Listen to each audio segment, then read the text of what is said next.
I'm sure he's ready for the desert. I have a question. Yeah. Morning. How you guys doing? Good, how are you? Alright, I'm doing good. So my name is Fernando and I'll be your driver this morning. What's your name? Fernando. Fernando. So the first place we're going to go is over at the Navajo Nation office, which is back here. There, that's where we get our backcountry permit, okay? So once we get our permit, now we can go into the canyon here. Alright.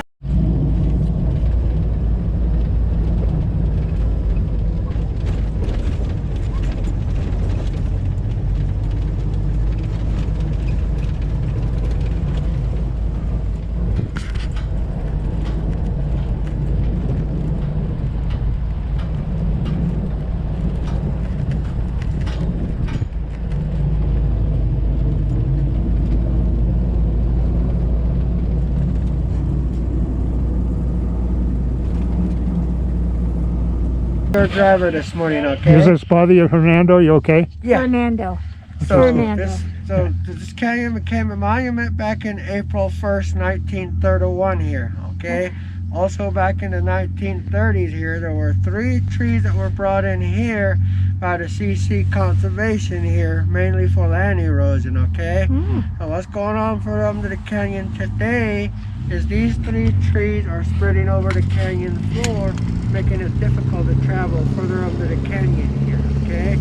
Some areas the walks are getting narrow and steep. Some areas you can't see the drawways, the dwelling, also because of these 3 trees here, okay? And these 3 trees are the tamarack, Russian olive, and the peach leaf willow here. So those were brought in here for the erosion, but they just make things worse further under the canyon here. Okay, you guys have any questions? No. Not yet. So before these trees, it was just desert? The way I understand is that my grandmother used to tell us this canyon floor was flat, hardly any tree here and there, water running through the middle of the canyon here. Oh. Okay.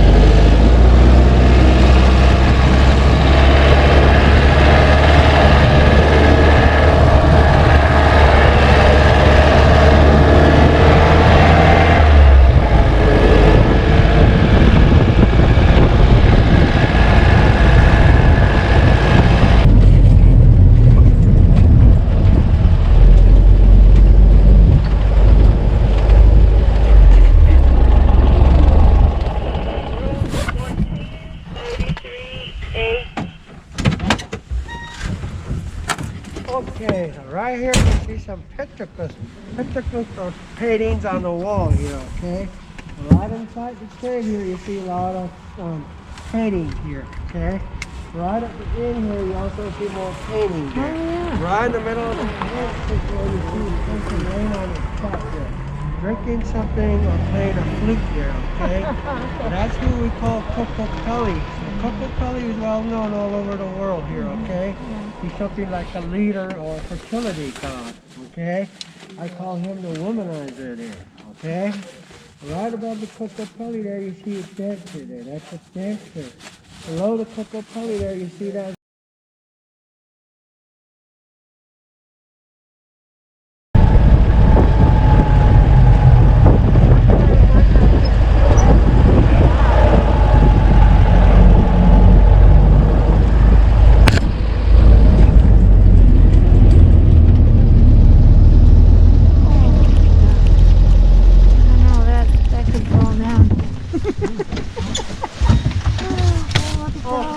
right here we see some petroglyphs or carvings in the wall here. Oh, Okay? those are Right in beautiful. the middle here you see a lot of Oh carvings my here. goodness.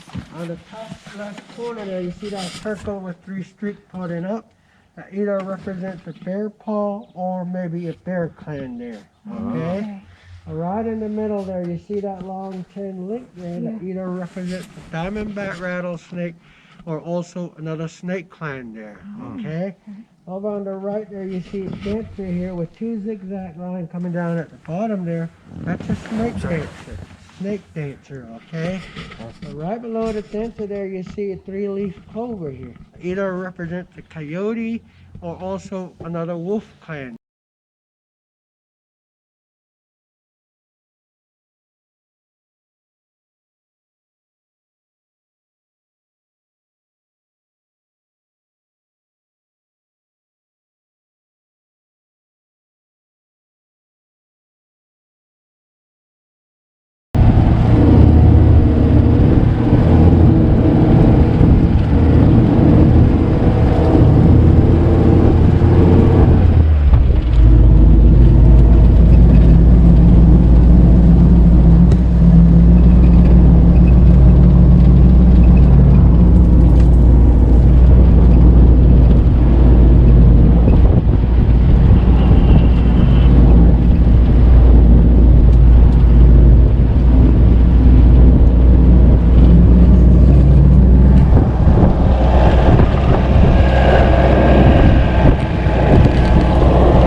you look at this rock formation here, the one at the bottom here, this one here is what we call the sleeping duck. You see the hump, the back, the head, the beak, and right where the horses are above it is the eye socket there. Oh, yeah. Okay? I never seen a sleeping duck, but That sure looks like one. this could be that duck here. Yeah, it looks more like that. So right back over here behind the cottonwood tree there used to be some ruins sitting up in there. Most of the ruin is down. All we see are the foundation and some of the drawings still on the wall there, but we really can't see it because of the trees here. Okay? So this is the only rock formation is right here, the sleeping duck there.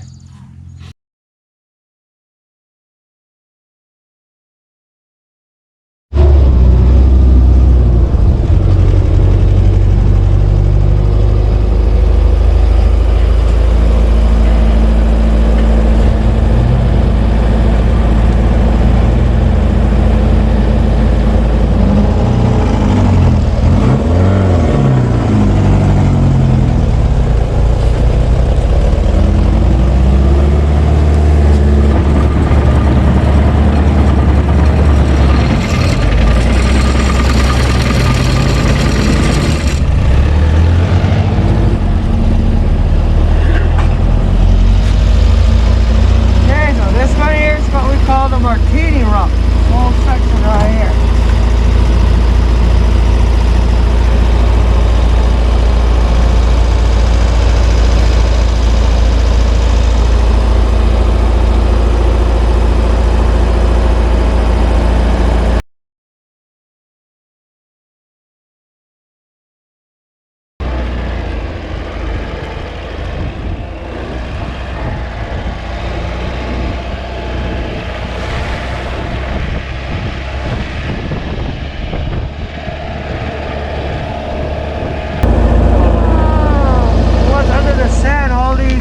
About five years ago, we had a lot of water coming down, brought it back to the top. Okay?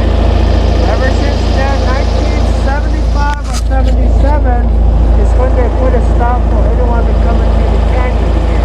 Okay? The only way was you had to have a guide team or a park ranger to see to come into the canyon here. A lot of people lost their vehicles this way. So that's probably when a lot of these writings were also done on the wall there, because anybody would have just drove up into the canyon here. Okay?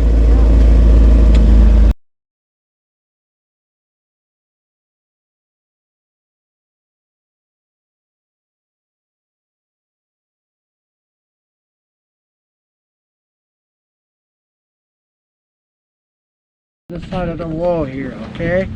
So these anemones were probably using the sun as their heat during the winter time here, okay? Because the sun travels way back down here. Right now it's about halfway here. Midsummer it's going to be way over here, okay? So why they have their houses up that high was probably also from protection again, from high water, predators.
In there, you see real small red drawings, deer, antelope. Where it comes down, you can see some of the hand holes and toe holes going back up, okay? So that's probably how they got up walking along the ledge and did their drawing there. So if you go along the ledge all the way to the top there, you see a rainbow, dancers, and goats there, okay? So here they say that these anasazi might have went through a drought at one time, so they probably were trying to pray for rain there. That's why you see the rainbow and the dancers there, okay? So the ruin itself sits over here on the ground level here, okay? And 50 to 60 ruins, 2 kivas here, 3 to 4 story high building. Right above the ruins there, you see a symbol that looks like swastika, okay? Yeah. That's not a swastika, it's backward, and the bottom piece is missing there. So that symbol's been used all over the world by different tribes in different ways here, okay? Well, us Navajo, we call it the 4 season or else the migration sign, okay? You'll also see that patterns on the rug weaving there on all 4 corners there, so you know it was done by a Navajo there, okay? Any questions?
This is what we call the Antelope House ruin. Antelope, okay?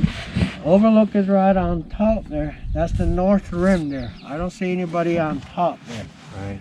Okay, so the reason why we call this the Antelope House ruin are all these drawings right here. You see all the antelopes on the wall? Oh, yeah. All these antelopes were drawn up there by a Navajo artist named Mr. Littleland. In Navajo, we call him the Beyazanes. He's the one that drew these antelopes up here around 1800s again.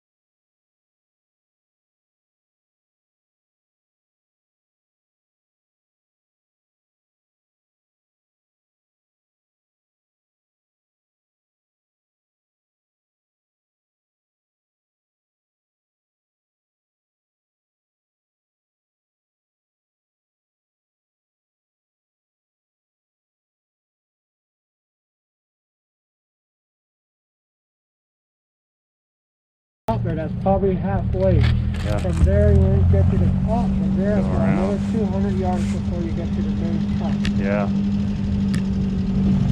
So the reason why we call this the baby trail here is I guess when a person in this journey was going through the canyon here, it's down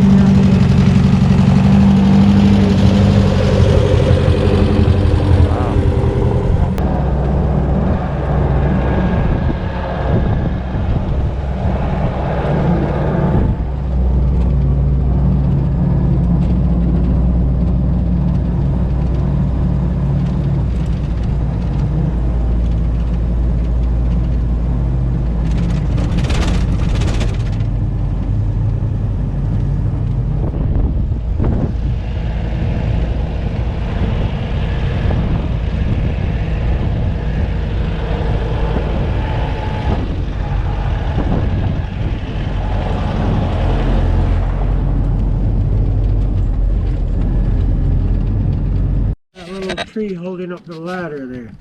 So right below the ladder on the left side there, there's another one coming up on the side there. So there's two ladders right there. From there you go inside the cave all the way to your left along the ledge here behind this wall. Coming down behind the wall all the way down the crack here, okay?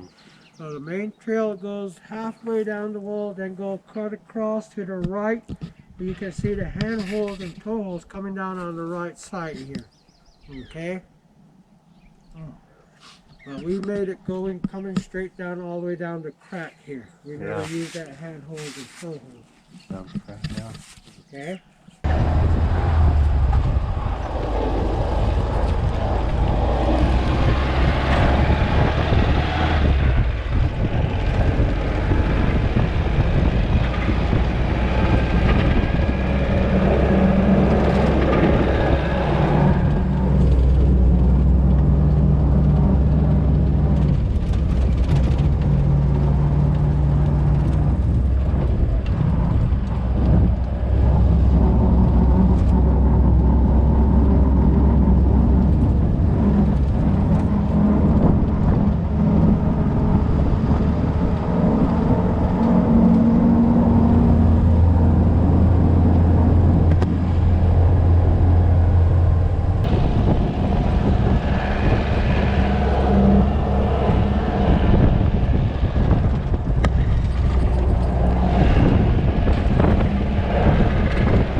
So up to this day, a lot of the ceremonial, everything is done on the rim there.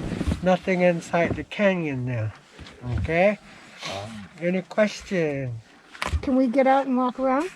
Yeah, so here we have that 10-15 minute break again. Okay. So we'll go across the wash and then I'll park on the other side there. Okay. So also, right at the bottom there when you get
So that was the half-day tour from Thunderbird Lodge at Canyon De Chelly, and it was astounding.